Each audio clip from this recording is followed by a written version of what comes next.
যেই মারা যাক সে তো বাবা মার সন্তান। আমরা সেজন্য সত্যি দুঃখ প্রকাশ করি এবং তার বাড়ি রংপুর পীরগঞ্জ, ওখানে আমরা যাতে তার কাফন দাফন সব কিছু ব্যবস্থা করে দিয়েছিলাম। আমাদের এক কর্মীকে শুধু মারেই নাই, হাসপাতালে চিকিৎসা করতে গেছে, সেখান থেকে বের করে নিয়ে এসে তাকে মেরে ঝুলিয়ে রেখে দিয়েছে। 96 সালের আগে কেউ কি কখনো এদেশে কম্পিউটার ব্যবহার করেছে?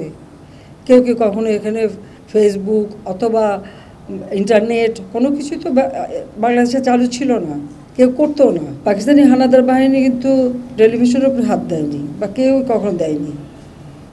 কিন্তু আজকে যারা এই টেলিভিশন সেন্টারটাকে এইভাবে পোড়ালো, সব কিছু ঘুরে ভিতরের একটা কিছু নেই যে রক্ষা পায়। 17 জুলাই থেকে যে ধ্বংসযজ্ঞ শুরু হলো, যখন তারা আন্দোলন করেছে, বসেছে, আমি আমাদের আইন শৃঙ্খলা রক্ষাকারী সংস্থাকে বলেছি যে আপনারা ধৈর্য ধরেন, আপনারা ওদের কিছু বলেন না, ওরা ছাত্র, ঠিক আছে, এরকম আন্দোলন করছে, রোদ বৃষ্টি সব কিছু মাথায় নিয়ে আমরা তো কত এই দেশের স্বাধীনতা সংগ্রামের জন্য কত আন্দোলন করেছি, সেই স্কুল জীবন থেকে এরকম রোদ বৃষ্টি ঝড় সব উপেক্ষা করেই আমরা মাইলের পর মাইল মিছিল করেছি। তো ওরা তো কখনো করেনি। অন্তত এই 15 বছর আমি সরকারে আসার পর ধারাবাহিকভাবে গণতন্ত্র চলছে, দেশে উন্নয়ন হচ্ছে, শিক্ষা প্রতিষ্ঠানে সেশন জট নাই, আধুনিক পদ্ধতিতে শিক্ষা, ডিজিটাল বাংলাদেশ, আধুনিক প্রযুক্তি শিক্ষা, এই টেলিফোন সব কিছুই ডিজিটাল সিস্টেম। এটা তো 96 সাল থেকে আমরা শুরু করেছি। 96 সালের আগে কেউ কি কখনো এদেশে কম্পিউটার ব্যবহার করেছে? কেউ কি কখনো এখানে ফেসবুক অথবা ইন্টারনেট কোনো কিছুই তো বাংলাদেশে চালু ছিল না, কেউ করতো না।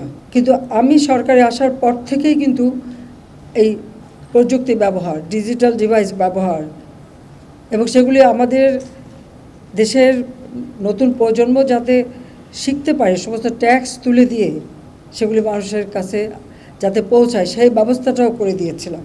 কিন্তু আমরা দেখলাম সেই জুলাই 17 থেকে যে তাণ্ডব শুরু হলো সারা বাংলাদেশে। আর সব থেকে অবাক লাগে যে 2013 সালে ওই বিএনপি জামাত মিলে শুরু করলো অগ্নিসন্ত্রাস। তখন প্রায় 3800 মতো গাড়ি, 29টা রেল, 8টা লঞ্চ এবং প্রাইভেট কার এবং সিএনজি থেকে এগুলি রিক্সা, এগুলি তো পুড়িয়েছে। পুলিশকে হত্যা করা হয়েছে, সাংবাদিকদের হত্যা করা হয়েছে, আমাদের আওয়ামী লীগ নেতাকর্মী, সাধারণ মানুষ রংপুরে ভিসি দোতলায় মিটিং করছে, সেখানে প্রক্টর এবং বিশ্ববিদ্যালয়ের সবাইকে নিয়ে, সেখানে আগুন দিয়েছে। গাড়িটাই তো পুড়িয়েছে, বাড়ির ভিতরে আগুন দিয়েছে। পুলিশ যখন উদ্ধার করতে গেছে, পুলিশের উপরে হামলা করেছে। হ্যাঁ, পুলিশের গুলিতে একজন মারা গেছে। যেই মারা যাক সে তো বাবা মার সন্তান। আমরা সেজন্য সত্যি দুঃখ প্রকাশ করি এবং তার বাড়ি রংপুর পীরগঞ্জ, ওখানে আমরা যাতে তার কাফন দাফন সব কিছু ব্যবস্থা করে দিয়েছিলাম। ছাত্রলীগের কয়েকজন নেতাকর্মীকে কিভাবে হত্যা করেছে। চট্টগ্রামে 6 তলার উপর থেকে ছুঁড়ে নিচে ফেলেছে।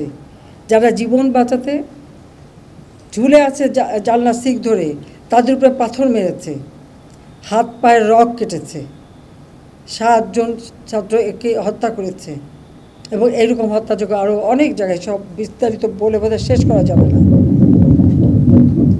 পুলিশের গাড়ি, র্যাবের গাড়ির ভিতরে র্যাবকে যেভাবে হত্যা করা। আমাদের এক কর্মীকে শুধু মারেই নাই, হাসপাতালে চিকিৎসা করতে গেছে, সেখান থেকে বের করে নিয়ে এসে তাকে মেরে ঝুলিয়ে রেখে দিয়েছে। সেই উত্তরা ইসলামী হাসপাতাল চিকিৎসা করতে গেছে আহত পুলিশ, তাকে হাসপাতাল থেকে টেনে বের করে রাস্তায় ফেলে তাকে সেখানে কুপিয়ে হত্যা করেছে, পুলিশকে মেরে ঝুলিয়ে রেখেছে।